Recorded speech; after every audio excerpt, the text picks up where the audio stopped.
திருவையாறு தொகுதியில் திமுக வேட்பாளர் துரை சந்திரசேகரன் தனது வேட்புமனுவை தாக்கல் செய்துள்ளார்.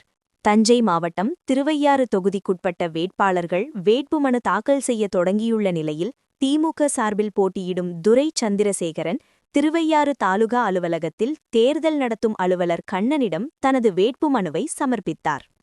ஏற்கனவே 7 முறை திமுக வேட்பாளராக போட்டியிட்டுள்ள அவர் தற்போது 8வது முறையாகவும் போட்டியிடுகிறார். இதுவரை 5 முறை வெற்றி பெற்றுள்ள அவர் தொடர்ந்து 6வது முறையாகவும் வெற்றி பெறுவேன் என்ற நம்பிக்கையை வெளிப்படுத்தினார்.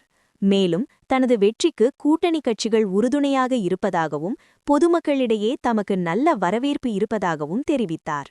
இந்த தொகுதியிலிருந்து மீண்டும் சட்டமன்றத்திற்கு செல்வேன் என்றும் அதன்பின் தொகுதி வளர்ச்சிக்கான அனைத்து தேவைகளையும் நிறைவேற்ற நடவடிக்கை எடுப்பேன் என்றும் உறுதியளித்தார்.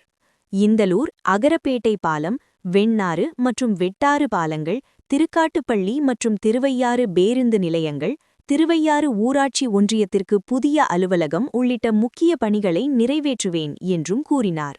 மேலும் தமிழக முதல்வர் அறிவித்துள்ள பல்வேறு நலத்திட்டங்களும் தேர்தல் அறிக்கையில் இடம்பெற்ற திட்டங்களும் தமக்கு வெற்றியை எளிதாக்கும் என்றும் அவர் நம்பிக்கை தெரிவித்தார்.